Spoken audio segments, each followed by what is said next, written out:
একই সমস্যা একজনকে ধ্বংস করে দেয় আর অন্যজনকে সফল করে তোলে। পার্থক্যটা কোথায়? বিজ্ঞানীরা বলেন আমাদের মস্তিষ্কের একটি বিশেষ অভ্যাস আছে, যাকে বলে নেগেটিভিটি বায়াস। হাজার বছর আগে জঙ্গলে বেঁচে থাকার জন্য এটি জরুরি ছিল, কিন্তু আজকের পৃথিবীতে এটিই তোমার ব্যর্থতার কারণ হয়ে দাঁড়াচ্ছে। তুমি যখন তোমার সমস্যা নিয়ে পড়ে থাকো, তখন তোমার ব্রেইন আসলে একটি অন্ধকার ঘরে আটকা পড়ে যায়। আজ আমরা শিখব কিভাবে সেই অন্ধকার ঘরে টর্চ জ্বালিয়ে সমাধানের জানালা খুলতে হয়। এই ভিডিওটি তোমার থমকে যাওয়া জীবনকে আবারও গতি দেওয়ার চাবিকাঠি।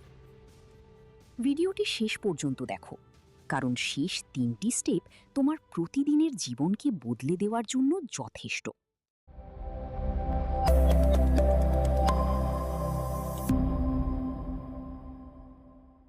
এই বইটি সেই জাল থেকে বেরিয়ে আসার উপায় সম্পর্কে। এই বইটি আপনাকে শেখাবে কিভাবে সমস্যার ওপর নয়, সমাধানের ওপর মনোযোগ দিতে হয়।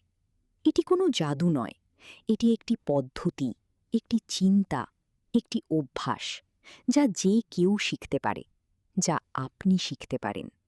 তাহলে চলুন শুরু করা যাক এই সফরে, যা আপনার চিন্তা পরিবর্তন করবে, আপনার সিদ্ধান্তগুলো পরিবর্তন করবে এবং শেষ পর্যন্ত আপনার জীবনকে বদলে দেবে।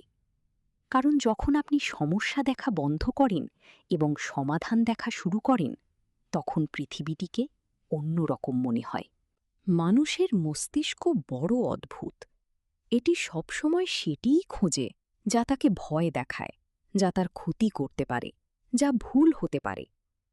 বিজ্ঞানীরা একে নেগেটিভিটি বায়াস বলেন, অর্থাৎ মস্তিষ্কের সেই অভ্যাস যা সবসময় খারাপ জিনিসের দিকে আকৃষ্ট হয়।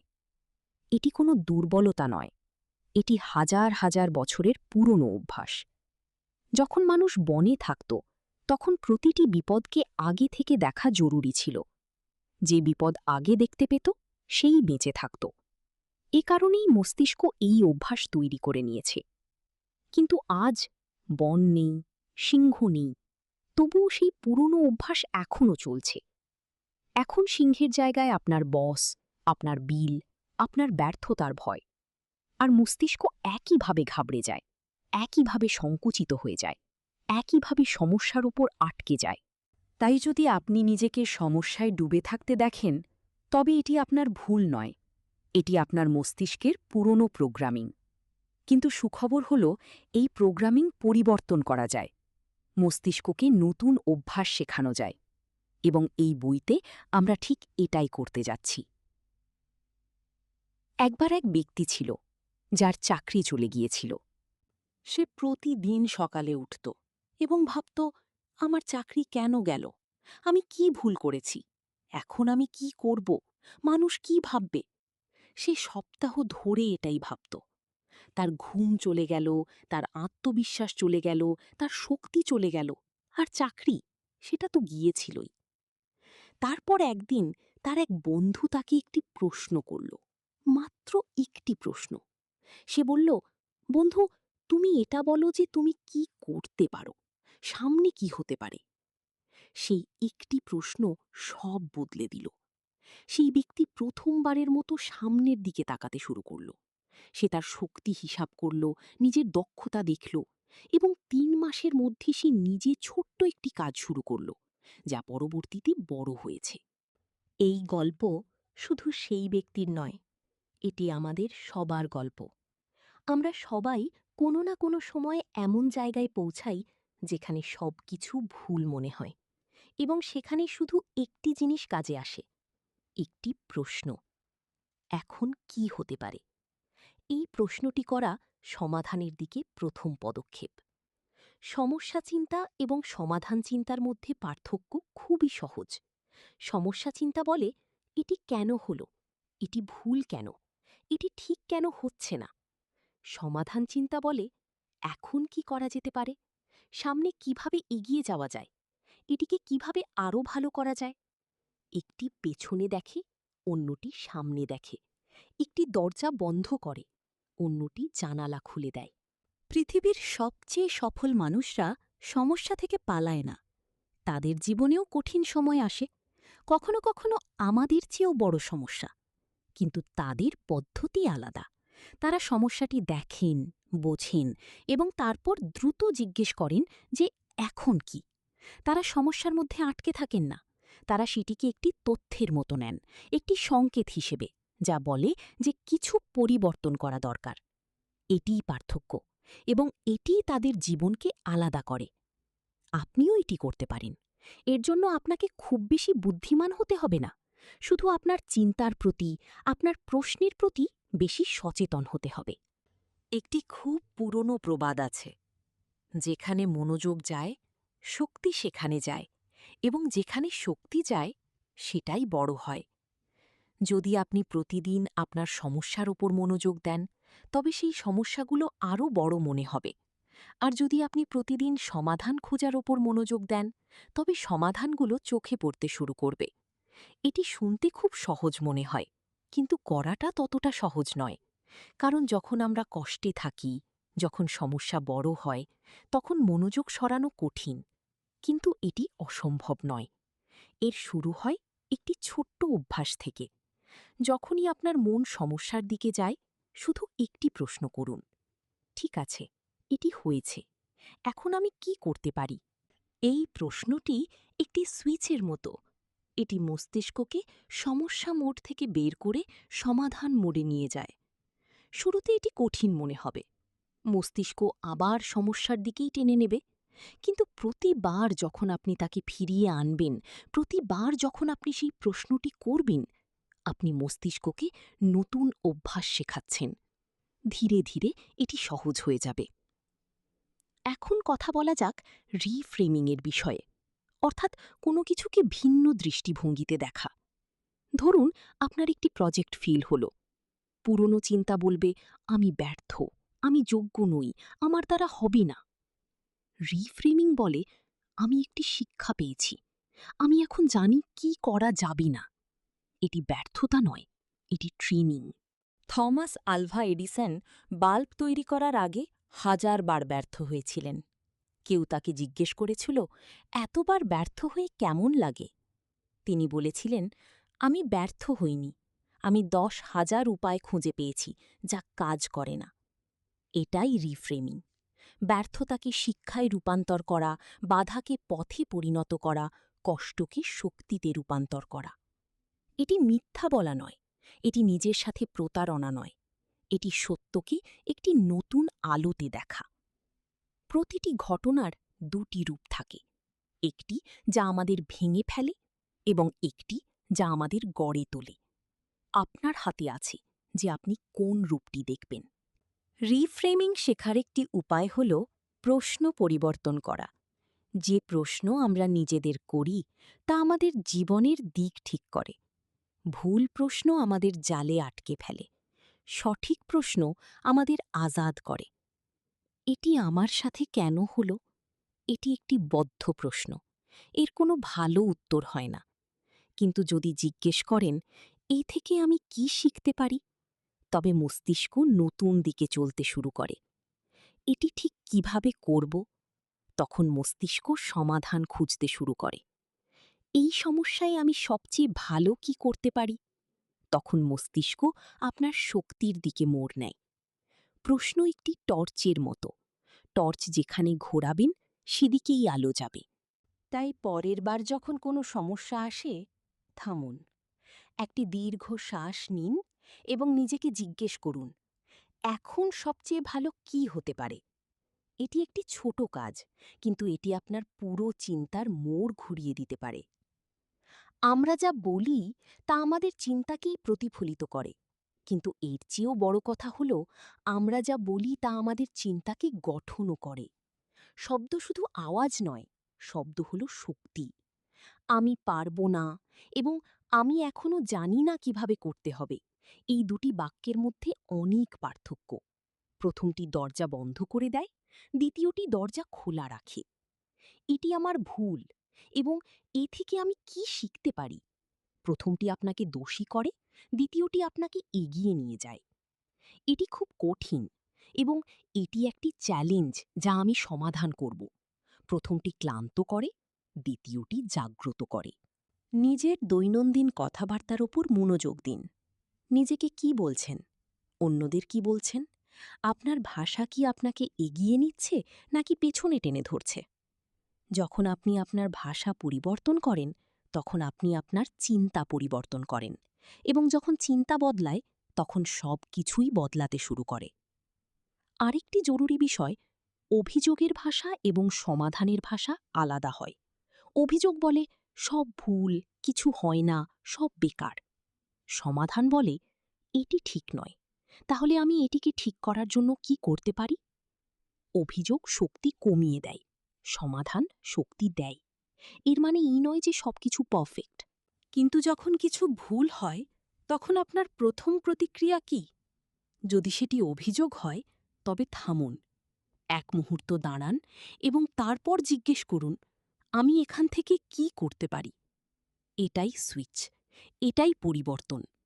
একটি গবেষণায় দেখা গেছে যে যারা কঠিন সময়েও সমাধানের ভাষা ব্যবহার করেন, তারা কম চাপ অনুভব করেন, তাদের মস্তিষ্ক ভালো কাজ করে এবং তারা দ্রুত এগিয়ে যায়। তাই আজ থেকে নিজের ভাষাকে মনোযোগ দিয়ে শুনুন, এবং যখনই অভিযোগ আসবে, সেটিকে সমাধানের প্রশ্নে বদলে ফেলুন। এটি অনুশীলন, প্রতিদিন করুন, এবং দেখুন কিভাবে ধীরে ধীরে সবকিছু বদলে যায়। এখন কথা বলা যাক ব্যবহারিক পদক্ষেপগুলোর বিষয়ে, সেই অভ্যাসগুলো যা আপনার মস্তিষ্ককে সমাধানের দিকে মোড় দেবে। সকালের একটি প্রশ্ন।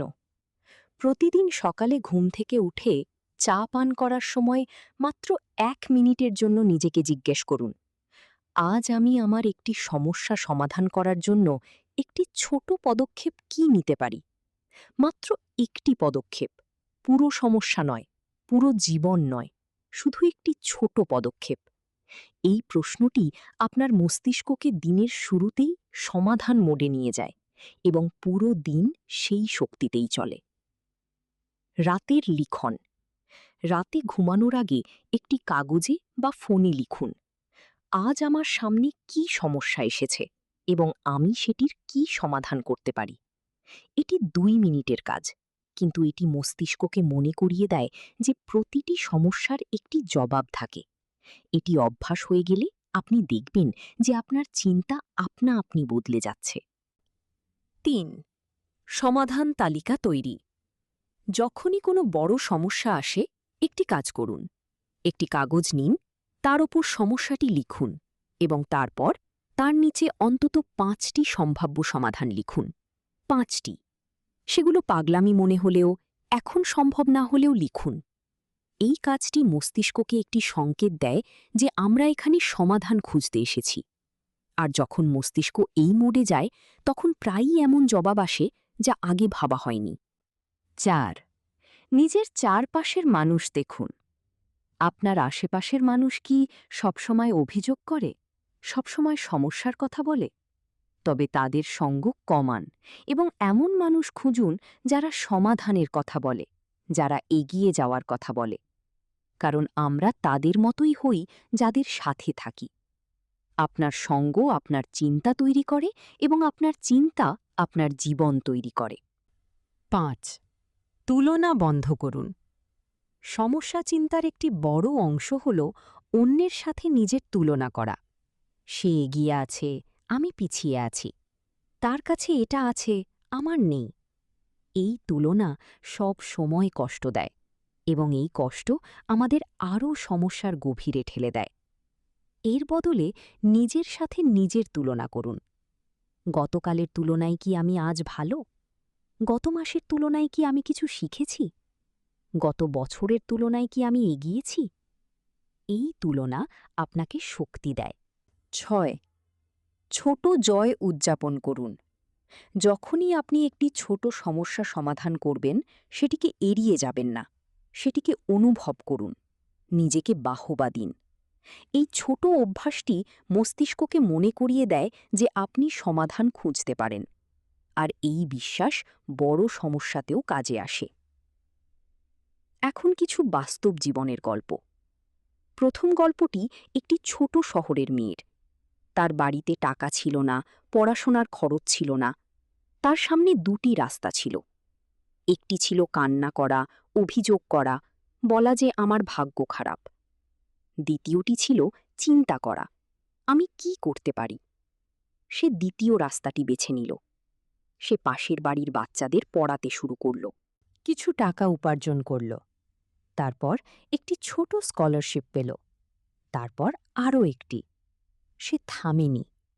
প্রতিবার যখন রাস্তা বন্ধ হতো সে অন্য রাস্তা খুঁজত। আজ সে একজন সফল ইঞ্জিনিয়ার। তার জীবনের সবচেয়ে বড় শক্তি এটাই ছিল যে সে সমস্যার সামনে থেমে যায়নি। সে সবসময় পরের পদক্ষেপ খুঁজেছে। এটি কোনো সিনেমার গল্প নয়, এটি আসল, এবং এটি আপনারও গল্প হতে পারে। যখন আপনি সমাধানের দিকে মোড় নেন তখন রাস্তা সবসময়ই খোলে। দ্বিতীয় গল্পটি একজন ব্যবসায়ীর। তার পুরো ব্যবসা ডুবে গিয়েছিল। লক্ষ লক্ষ টাকার ঋণ ছিল। মানুষ বলছিল যে সে আর উঠতে পারবে না। তার কাছের মানুষরাও সঙ্গ ছেড়ে দিয়েছিল। তার সামনে দুটি রাস্তা ছিল, ভেঙে পড়া বা ঠিক হওয়া। সে একটি কাজ করল, ফিরে এলো। আজ সে বলে যে সেই ভেঙে পড়াটা তার জীবনের সবচেয়ে বড় শিক্ষা ছিল, কারণ সেটি তাকে শিখিয়েছে যে আসল শক্তি সমস্যায় থাকে না, আসল শক্তি থাকে সমাধান খোঁজার মধ্যে। আপনার কাছেও কিছু না কিছু আছে। এই মুহূর্তে যা আপনি ব্যবহার করতে পারেন তা খুঁজুন এবং সেখান থেকে শুরু করুন।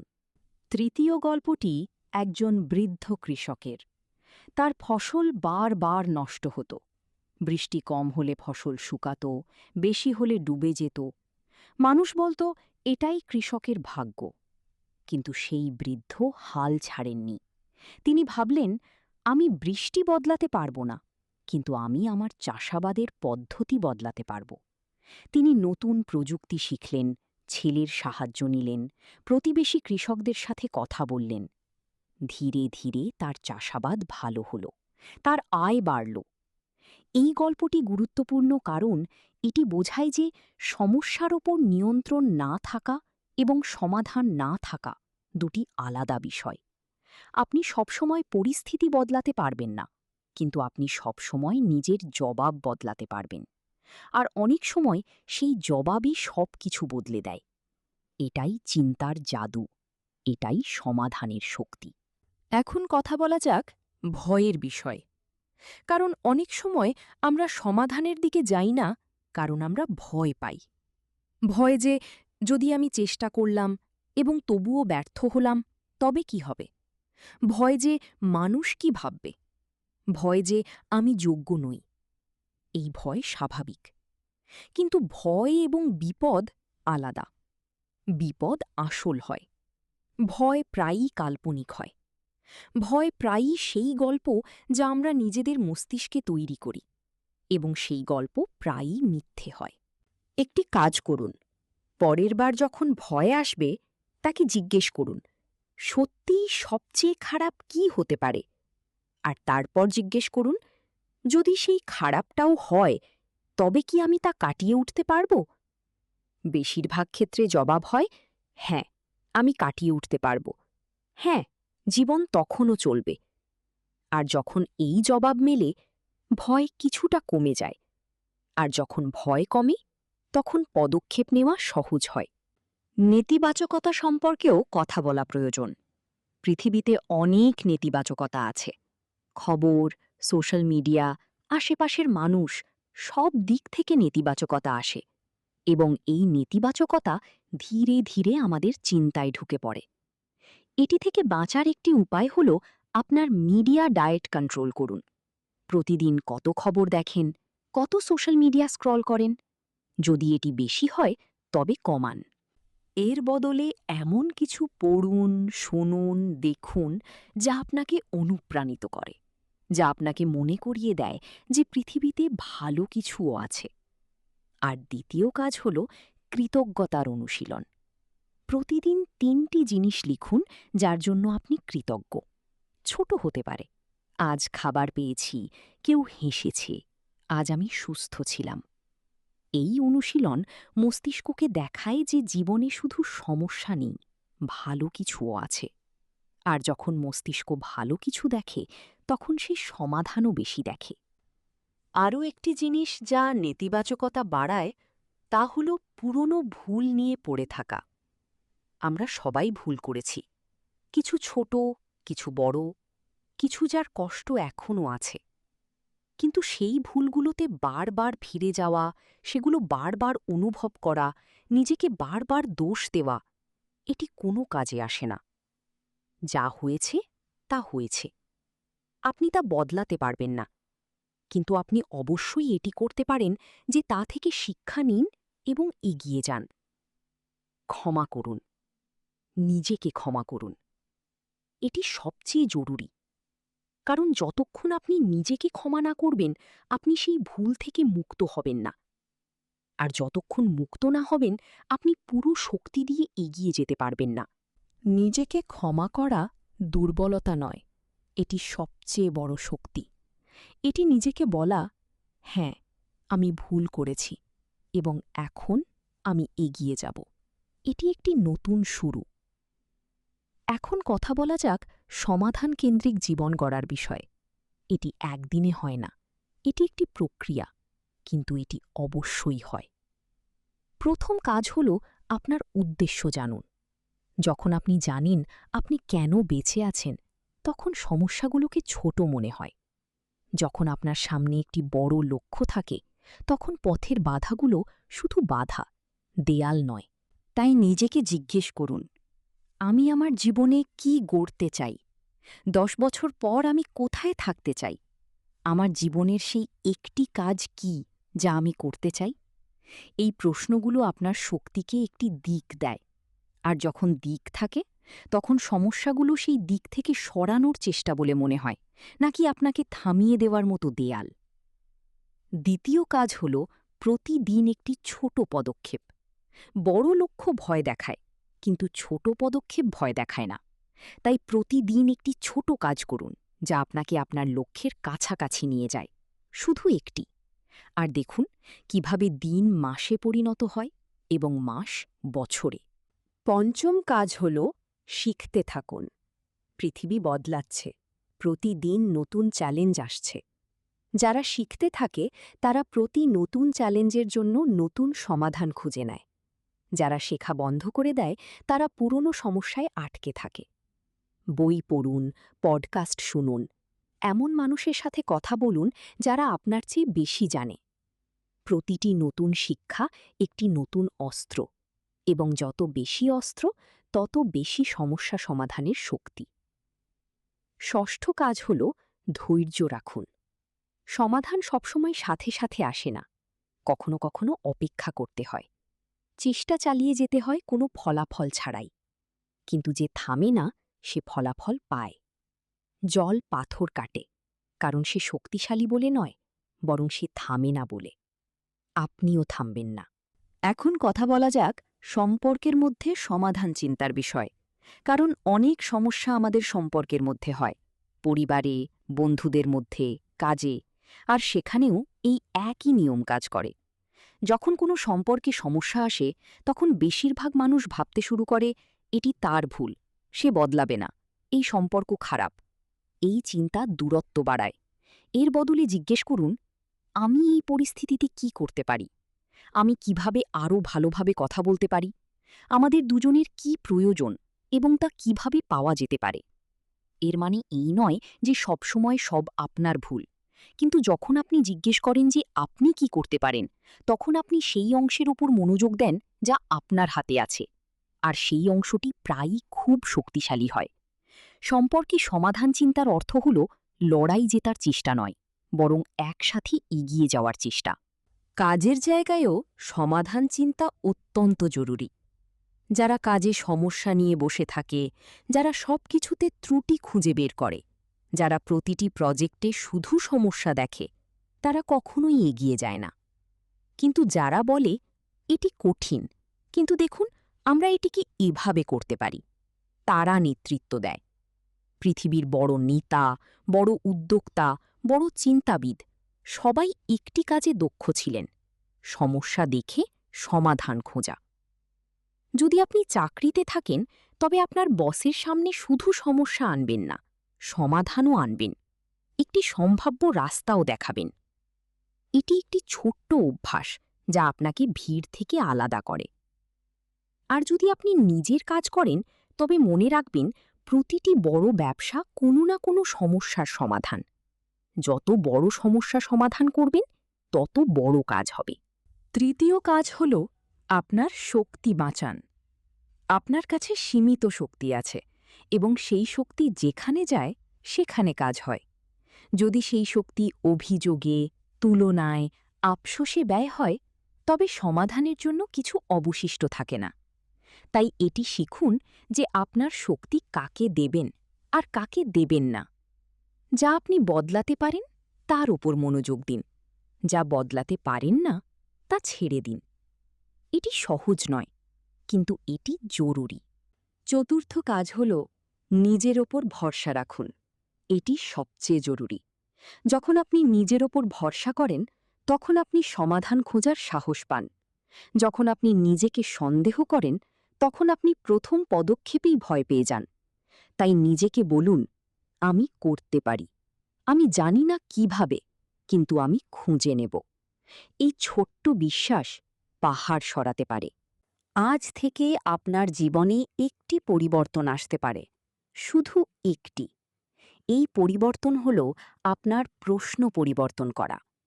যখন কোনো সমস্যা আসে, থামুন, একটি শ্বাস নিন এবং জিজ্ঞেস করুন, এখন আমি কি করতে পারি?